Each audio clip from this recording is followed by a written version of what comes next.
말씀은 요한복음 17장 1절로부터 5절까지 말씀입니다. 요한복음 17장 1절로부터 5절까지 합독하시겠습니다. 1절서부터입니다.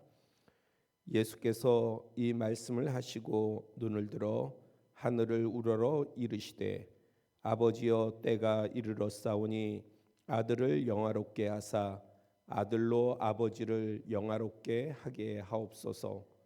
아버지께서 아들에게 주신 모든 사람에게 영생을 주게 하시려고 만민을 다스리는 권세를 아들에게 주셨음이로소이다. 영생은 곧 유일하신 참 하나님과 그가 보내신 자 예수 그리스도를 아는 것이니이다. 아버지께서 내게 하라고 주신 일을 내가 이루어 아버지를 이 세상에서 영화롭게 하였사오니 아버지여 창세전에 내가 아버지와 함께 가졌던 영화로서 지금도 아버지와 함께 나를 영화롭게 하옵소서. 아멘. 예수님께서 대제사장과 백성의 장로들을 보낸 무리에게 붙잡히시기 전에 성찬식과 세족식 외에 중요하게 행하신 모습이 있습니다. 바로 기도입니다. 요한복음 17장은 그 전체가 예수님께서 하신 기도 내용을 상세하게 기록하고 있습니다. 살펴보면 먼저 예수님께서는 1절에서부터 5절에서 하나님과 자신의 참된 영화를 위해 기도하셨습니다. 만물의 어떤 존재도 예수님께 십자가의 죽음을 명령할 수 있는, 또 권면할 수도 그리고 요구할 수도 없습니다. 그런데 예수님께서는 그 길을 걸어가셨습니다. 왜일까요? 왜 그 고난의 길을 걸어가셔야만 했을까요? 아무도 요구할 수 없는데, 아무도 주장할 수 없는데, 그런데 왜 그 길을 걸어가셨을까요? 1절에 보니까 아들을 영화롭게 하사 아들로 아버지를 영화롭게 하게 하옵소서, 이렇게 말씀하고 있습니다. 예수 그리스도의 영화는 궁극적으로는 하나님을 영화롭게 하는 것과 연동되어 있습니다. 우리가 예수 그리스도의 이름을 높이면 하나님의 이름이 높아지는 거예요. 우리가 예수 그리스도를 경배하면 곧 하나님을 경배하는 것입니다. 우리가 예수 그리스도를 온전히 믿으면 하나님을 온전히 믿는 거예요. 그래서 예수 그리스도를 영화롭게 하면 하나님께서 또한 영화롭게 되시는 것입니다. 4절에 보니까 아버지께서 내게 하라고 주신 일을 내가 이루어 아버지를 이 세상에서 영화롭게 하였사오니, 이렇게 말씀하고 있어요. 그러니까 예수님이 영화로우면 왜 하나님께서 영화로우실까? 궁극적으로 왜 하나님이 영화로우실까? 보니까 아버지께서 내게 하라고 하신 일을 예수님께서 그것을 다 이루시는 까닭에 하나님께서 영화로우시다, 이렇게 표현하고 있는 것입니다. 하나님의 뜻을요, 그리고 하나님의 말씀을 혹은 하나님의 마음을 완벽하게 이해하고 순종하고 실천할 수 있는 존재가 누가 있을까요? 예수 그리스도밖에 없습니다. 그러니까 바꿔 말하면 하나님의 뜻, 하나님의 마음, 하나님의 말씀을 온전하게 완성시킬 수 있는 분은 예수 그리스도밖에 없는 거예요. 천사들도 그럴 수가 없어요. 천사들이 어떻게 하나님의 뜻을 온전히 다 이해하겠습니까? 믿음의 선진들 중에 훌륭한 믿음의 사람들도 많지만은 그러나 그들도 마찬가지예요. 완전하게 하나님의 뜻을 이해하고 또한 그 뜻하신 바를 완전하게 완성하실 분은 예수 그리스도밖에 없습니다. 오늘날에 이전에도 그러하지만은 오늘날에도 이단들이 많지 않습니까? 그 이단들의 최고 우두머리를 우리는 교주라고 하잖아요.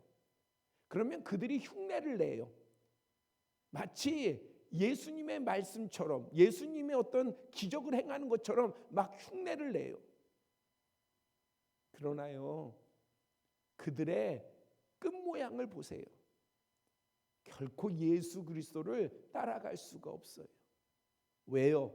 그들은 이용해서 자신들의 뜻을 이루는 사람들이고 이루는 무리들이고, 예수님은요 온전히 하나님의 뜻을 이루시는 분인 까닭입니다. 그래서 하나님께서 예수 그리스도로 말미암아 완전한 영화를 받으시는 것입니다. 본문의 기도 이후에 무리에게 붙잡히실 때에 베드로가 칼을 뽑습니다. 그리고 대제사장의 종 말고의 귀를 자르지 않습니까? 상하게 했어요. 그때 예수님께서 뭐라고 말씀하십니까? 야, 칼을 칼집에 넣어라 명하시면서요. 마태복음 26장 53절 54절에 너는 내가 내 아버지께 구하여 지금 12군단이 더 되는 천사를 보내시게 할 수 없는 줄 아느냐. 내가 만일 그렇게 하면 이런 일이 있으리라 한 성경이 어떻게 이루어지겠느냐 말씀하셨어요. 사람이 그렇잖아요. 힘이 있는데, 내가 힘이 있는데 그런데 수치를 당하는 게 힘들지 않습니까? 내가 힘이 없어서 수치를 당하고 조롱을 당하는 건 어쩔 수 없는 거잖아요. 근데 내게 힘이 있고 권세가 있고 가진 것이 있는데, 그런데 수치를 당하고 조롱을 당하고 무시를 당하면요 참 참기가 힘들어요. 나에게 어떠한 포지션이 있는데, 없는 게 아니라 포지션이 있는데 그런데 무시를 당한다? 그거 참기 힘들어요. 내가 원래 노예고 하인이고 종이면 그러면 무시를 당해도 수치를 당해도 감당할 만하잖아요. 예수님께서는 당장에 지금 예수님을 조롱하고 무시하고 죽이려 하고 이러한 무리들을 얼마든지 제어하실 수 있고, 그러한 인간의 무리들만이 아니라 악한 권세도 당장에 결박할 수 있으시지만은 그렇게 안 하신 이유가 무엇입니까? 바로 하나님의 말씀을 이루시기 위하여서. 내가 그렇게 하지 못하는 것이 아니라 내가 그렇게 하면 어떻게 그 말씀이 다 이루어지겠느냐. 그런데 그 말씀은 무엇입니까? 구약, 옛날 약속, 이전의 약속, 구원자가 올 것이다, 메시아가 올 것이다, 그리스도가 올 것이다. 그 그리스도는, 그 메시아는, 그 구원자는요 인류의 죄를 다 담당하시는 것이지요. 예수님께서 십자가의 길을 완성하신 것은 하나님의 뜻에 대한 완전한 순종이며 하나님을 영화롭게 하신 것입니다. 우리는 하나님의 뜻과 말씀에 온전히 순종하고 복종할 수 없다 할지라도, 우리는 예수님 따라가고 싶고 예수님을 본받고 싶어도 우리가 그렇게 할 수 없어요. 왜? 우리가 하나님의 뜻을 다 알 수 없고, 다 이해할 수도 없고, 다 볼 수도 없고, 또한 그만한 의지도, 그러한 마음의 중심도 우리는 갖지 못했습니다. 그래서 완전한 순종을 따라 할 수 없다 할지라도 우리는 예수님의 순종을 본받아야 합니다. 본받아야 돼요. 예수님의 가신 길은 나와는 상관없어가 아니라 그건 예수님의 길이야. 십자가의 길은 예수님의 길이야. 겸손하신 그 길은 예수님의 길이야. 다른 사람을 위하여서 이타적으로 사신 그것은 예수님의 길이야. 나의 길하고는 상관없어. 이렇게 무시하고 외면하는 것이 아니라 우리는 예수 그리스도를 본받아야 돼요. 본받는다라고 하는 의미 안에는 뭐가 담겨져 있느냐? 이 본받는다라고 하는 것은 예수님을 본받자, 온전케 하시는 예수 그리스도를 바라보자. 이거는 구호가 아니에요. 그냥 막연한 것이 아니에요. 그것이 아니라 우리에게 있어서는요, 치열하게 사는 삶이 되어야 되는 거예요. 뭘 하기 위해서요? 예수님을 본받기 위해서요. 교회도 예수님을 본받기 위해서 치열해야 되는 거예요. 우리의 각자의 삶도 예수 그리스도를 본받기 위해서 치열해야 돼요. 그것을 놓치지 말아야 됩니다. 여러분들이 정말 복을 받고 싶으십니까? 하나님의 복을 받고 싶으십니까? 그게 건강의 복이든 재물의 복이든 아니면 어떤 명예의 복이든 권세의 복이든 정말 복을 받고 싶으세요? 그러면 예수 그리스도를 본받으세요. 예수 그리스도를 따르세요. 세상의 계산법으로는 예수 그리스도를 따르는 것은 고난과 그 다음에 어려움과 시련과 십자가의 길과 그래서 힘들고 나는 도저히 할 수 없는 그 길 같아요. 그러나 해보세요. 치열하게 해보세요. 예수 그리스도를 바라보고 해보세요. 그러면 하나님께서요, 그렇게 순종하신 예수님을 뭐라고 말씀하십니까? 자기를 비워서 종의 형체를 가져서 사람의 모양으로 나타나셔 죽기까지 복종하셨는데, 그렇게 복종하시니까 하나님께서는요 어떻게 하셨어요? 그를 만물 위에 뛰어난 이름을 주사 모든 것이 그의 앞에 굴복하게 했다는 거예요. 어떻게 하니까? 죽기까지 순종하니까. 누가 높여줘요? 하나님이 높이신다는 거예요. 하나님께서 그를 높이실 뿐만 아니라 모든 만물을 그의 발 아래에 굴복시킨다는 것이죠. 믿으세요. 우리가 하나님을 믿잖아요. 살아계신 하나님을 믿잖아요. 그러니 정말 내 삶에 여러분들이 물질의 소망, 재물의 소망이 있어서 사모하시면 예수 그리스도를 온전히 붙들고 가세요. 확신을 하세요. 기도를 하세요.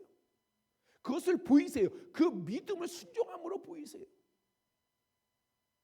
내가 육신의 건강을 회복하고 강건하기를 원하면 그러면 예수 그리스도를 붙드세요. 예수 그리스도 이름, 내게 은과 금은 없거니와 내게 있는 거 내게 주노니 곧 나사렛 예수의 이름으로 일어나 걸어라. 일어나는 거예요. 일어날 수 있는 겁니다. 할 수 있거든요. 무슨 말이냐? 믿는 자에게는 능치 못할 일이 없느니라. 그러면 그 믿음을 뭘로 보이겠어요? 내 잘난 거요? 내가 가진 권세요? 내 능력이요? 내 지혜요? 내 지식이요? 아니에요. 믿음은 내가 예수 그리스도를 본받아 예수 그리스도의 길을 걸어가는 거예요. 그 길을 가고자 치열하게 제가 왜 치열하다는 말을 쓰냐면 우리는 약하잖아요. 다 똑같아요. 편한 게 편한 거고요. 좋은 게 좋은 거예요. 세상에 편하고 좋고 예쁘고 좀 자랑할 만한 거, 그 가운데 가고자 하는 것은요, 저도 목사지만 똑같아요. 편한 게 좋지, 좋은 게 좋지.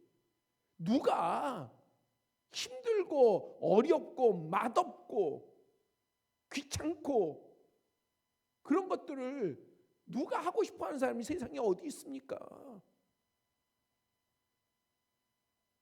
그러나 예수 그리스도를 본받기 위해서 내가 치열하다는 것은 그러한 것들을 극복하고 뚫는 거예요. 돌파하는 거예요. 그러면 우리 주님께서는 바로 그 모든 부분들에, 그런 모든 그 치열함 가운데에 복에 진정한 복을 부어주심을 믿으시기를 바랍니다. 6절 이하의 기도는 예수 그리스도를 믿는 이들을 위한 내용입니다. 9절에 보니까 내가 그들을 위하여 비옵나니, 내가 비옵는 것은 세상을 위함이 아니요 내게 주신 자들을 위함이니이다. 그들은 아버지의 것이로소이다. 예수님께서 십자가의 그 고난의 그 직전에서 기도를 하셨는데 어떤 기도를 하셨냐? 우리를 위해서 기도하셨어요. 우리를 위해서 기도하신 거예요. 내게 주신 자들을 위함이니이다. 우리는 모두 다 그리스도인이에요. 우리는 모두 다 그리스도께 속한 자예요. 그리스도께 속한 자는 하나님께 속한 자예요. 여러분들도 알다시피 저는 이사야서 43장 말씀을 대단히 제 심중에 깊이 두고 있는 말씀입니다. 너는 두려워 말라. 내가 너를 구속하였고 내가 너를 지명하여 불렀나니 너는 내 것이다. 뭐가 두려워요? 하나님께 내가 속했는데, 나는 하나님의 것인데, 예수 그리스도의 것인데 무엇이 두렵습니까? 무엇이 염려가 됩니까? 너가 불 가운데 지날지라도 불이 우리를 사르지 못할 것이고, 우리가 물 가운데 지날 때에도 물이 우리를 침놓지 못할 것인데, 사막에 길이 날 것이고 광야에 물이 솟을 것인데, 누가 하셔요? 하나님이 하셔요. 내가 하는 게 아니에요. 하나님이 하셔요. 그래서 하나님을 믿으셔야 돼요. 일어나는 일을 믿는 게 아니라 살아계신 하나님을 믿으세요. 바로 예수님께서 그러하도록 우리를 위해서 그 십자가 고난에서 우리 같으면은 그걸 안다면은 뭘 위해서 기도하겠어요? 하나님, 나 안 아프게 해주세요. 나 고통 안 당하게 해주세요. 제 아내가 가끔 그런 얘기를 하더라고요. 자기는 순교할 자신은 있대요. 근데 뭐가 염려가 되냐? 순교하기까지 그 직전에 고난받는 거예요. 뭐 영화 같은 데 보면 순교하시는 분들 보면 그냥 죽지 않잖아요. 그렇죠? 고문을 가고, 주기철 목사님 같은 경우에는 데모판을 걸어가고, 그러니까 이런 거예요. 제가 아내하고 순교지를 이렇게 그 순교자들이 있는 교회를 방문했을 때요, 보니까 그 돌들이, 큰 돌들이 그 교회에 잔뜩 쌓여 있어요. 그 돌들이 뭐냐? 바로 일제강점기 때예요. 수로에다가 목에 돌을 메어가지고 그 수로에 빠뜨려서 수장을 시키는 거예요. 그러니 그 과정, 여러분들 한번 그걸 보세요. 그거를 지금 내 자녀들하고 같이 내 남편과 내 아내와 내 자녀들이 같이 그 앞선 사람들이 그렇게 죽어가는 걸 보고 있는 거예요. 찬송을 부르면서. 얼른 내 자식을 위해서, 내 아내를 위해서, 내 남편을 위해서, 내가 예수님 안 믿겠습니다, 나 이제부터 교회 안 다니겠습니다, 이러지 않겠어요? 지금 순서가 다가오는데. 그런데요, 아니에요. 찬송을 부르면서 부모가 오히려 자식을 부여잡고, 그래서 같이 수장되는.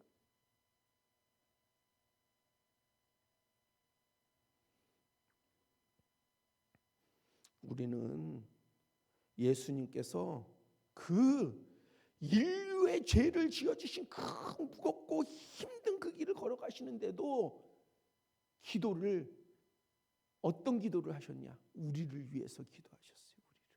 십자가 위에서도 그러시잖아요.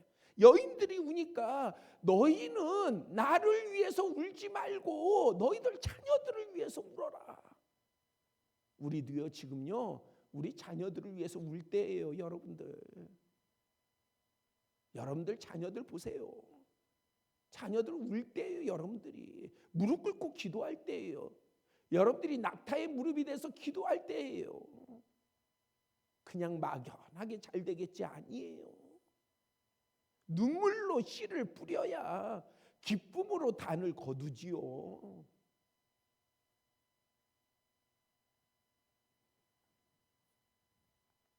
(11절에) 내게 주신 아버지의 이름으로 그들을 보존하사 우리와 같이 그들도 하나가 되게 하옵소서. 여기서 보존은 테레오라는 말이에요. 주목하고 조심스럽고 엄격하게 지키겠다는 거예요. 우리는 그런 존재예요. 하나님께서 그냥 지키시는 것이 아니에요. 하나님께서 우리를 그냥 그리스도인이면 그냥 그리스도인으로 두시는 것이 아니라 우리를 보존하신대요.